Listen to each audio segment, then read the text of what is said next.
ক্ষেত্রে বসে। বা কোনো পয়েন্টের ক্ষেত্রে বসে, একদমই ঠিক। কোনো যদি পার্টিকুলার পয়েন্ট কথা বলি সেই পয়েন্টের ক্ষেত্রে এগ্রি অন বসে। দেখো, ক্লিয়ার সবার কাছে? স্যার একদম পড়েছিলেন এটা। আজকে ক্লিয়ার, আবার কালকে ভুলে যাবে, এরকম করলে হবে? স্যার মনে আছে, এইটা মনে আছে। বলতে হবে তো। নেক্সট কি আছে দেখো, নেক্সট আছে অ্যালোকেট। আচ্ছা, অ্যালোকেট ওয়ার্ডটা তোমরা শুনেছো? একটু ভেবে দেখো তো। হ্যাঁ স্যার, পড়েছি স্যার। অ্যালোকেট মানে হচ্ছে স্যার, কি বলবো স্যার, অ্যালোকেট। এই ধরো যখন আমফান হয়, আমফানে যখন সেন্ট্রাল গভর্নমেন্ট ক্ষতিপূরণ দিচ্ছিল, তখন এই কথাটা দেখে প্রচুর ইউজ করা ছিল।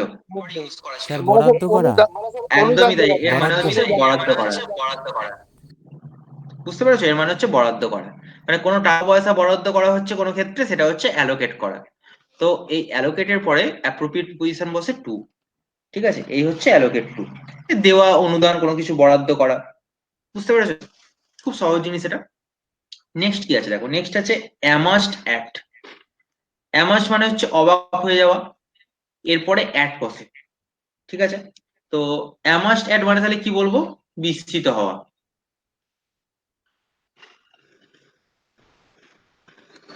তোমাদের যখন আমি একটা ক্লাস নিয়েছিলাম, ফ্রি ক্লাসে না পেড পেড ক্লাসে আমার ঠিক মনে পড়ছে না, আমি ওখানে ওয়ান্ডার, অ্যামাজ, সারপ্রাইজ এর আমি কিছু ডিফারেন্স বলেছিলাম।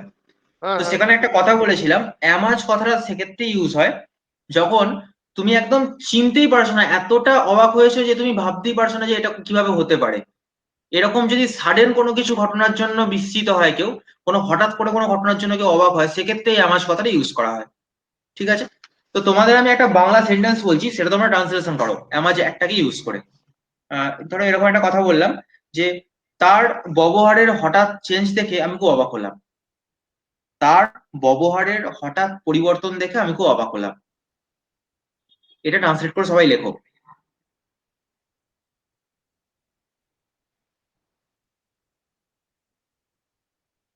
Sir, I amazed at his sudden behaviour. লিখলে সুবিধা হয় খুব, বুঝলে তো? আচ্ছা sir.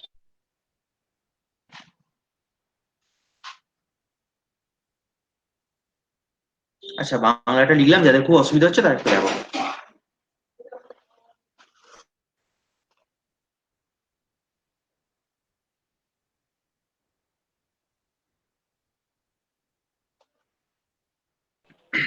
Suddenly, I amazed at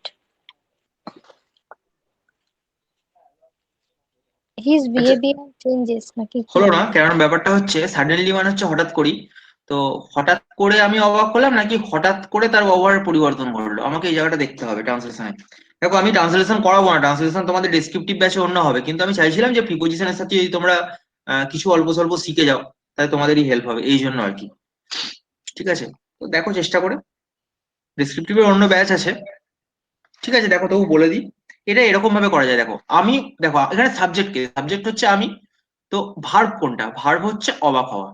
ঠিক আছে, তাহলে আমাকে যেটা জানতে হবে যে সাবজেক্টের পর ভার্ব, তারপর তো অবজেক্ট বসে। তো এর রুলস অনুযায়ী যদি হয়, তাহলে আমাকে প্রথম সাবজেক্টকে তুলে নিতে হবে। তাহলে আই ওয়াজ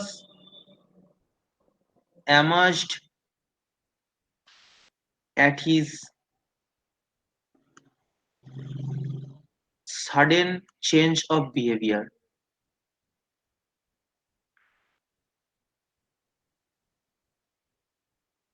কি হলো তাহলে? I was amazed at his sudden change of behaviour. দেখো, দুটো একসাথে হচ্ছে কিন্তু, প্রিপোজিশন আর ট্রান্সলেশন। আর তোমাদের ট্রান্সলেশনটা আমি একটু করাবো, যখন টেন্স করাবো তখন তোমাদের টেন্স আর ট্রান্সলেশন আমি মোটামুটি একসাথে করানোর চেষ্টা করবো।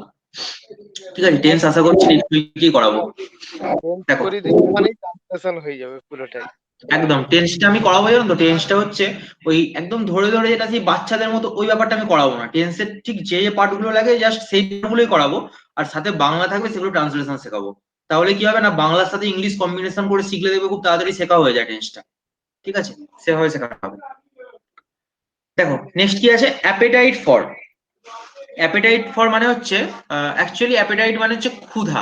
ঠিক আছে, এখন ক্ষুধা মানে যে পেটের কোনো খিদে এমনটা ব্যাপার নয়। ঠিক আছে, এই ক্ষুধাটা জ্ঞানের খিদে হতে পারে, পড়াশোনার খিদে হতে পারে, কোনো কিছু বিষয়ে আগ্রহ হতে পারে। ঠিক আছে, এই ধরনের কোনো বিষয়কে বলা হয় অ্যাপেটাইট। ঠিক আছে, তো বোঝা গেল। তাহলে অ্যাপেটাইট ফর মানে হচ্ছে ক্ষুধা। ক্ষুধা মানে কি বললাম, যে খাবারের খিদে এমনটা নয়, জ্ঞানের খিদে হতে পারে, পড়াশোনার বিষয়ে খিদে হতে পারে।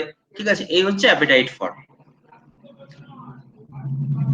দেখো নেক্সট কি আছে, অ্যাপোলোগাইজ টু। অ্যাপোলোগাইজ মানে তো তোমরা জানো, অ্যাপোলোগাইজ মানে হচ্ছে ক্ষমা চাওয়া। ক্ষমা ক্ষমা ঠিক আছে, তো অ্যাপোলোগাইজের পরে টু হয়, আর অ্যাপোলোগাইজের পরে কখনো কখনো ফরও হয়।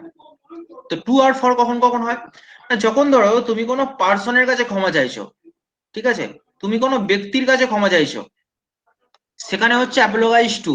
ধরো আমি বললাম যে আমি বাবার কাছে Apologize ক্ষমা to. চেয়েছিলাম, তো কি হবে, আই অ্যাপোলোগাইজ টু মাই ফাদার। এটা হলো পার্সনের ক্ষেত্রে। আর ফরটা কখন বসবে, ফরটা বসবে কারণ বোঝাতে গেলে। কি হতে পারে, যেমন যেমন ধরো এরকম বললাম যে আমি আমার মিসবিহেভিয়ারের জন্য আমি ক্ষমা চেয়েছিলাম। ঠিক আছে, এই যে একটা কারণ বোঝাচ্ছে, কিসের জন্য না একটা কারণ বোঝাচ্ছে, সেক্ষেত্রে ফর হবে।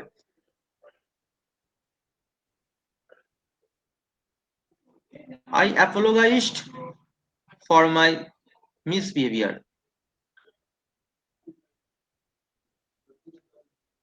বোঝা গেল, যদি কোনো পার্সনের কাছে ক্ষমা চাওয়া বোঝায় সেক্ষেত্রে অ্যাপোলোগাইজ টু, যদি কোনো কারণে ক্ষমা চাওয়া বোঝায় সেক্ষেত্রে অ্যাপোলোগাইজ for.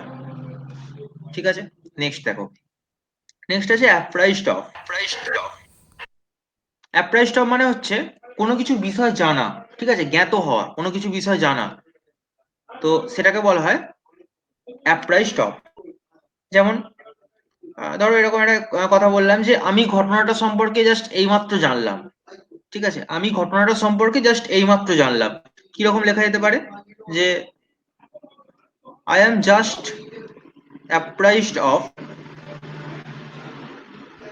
At this moment by incident, ঘটনা যেহেতু বলছি ইনসিডেন্ট, যে আই এম জাস্ট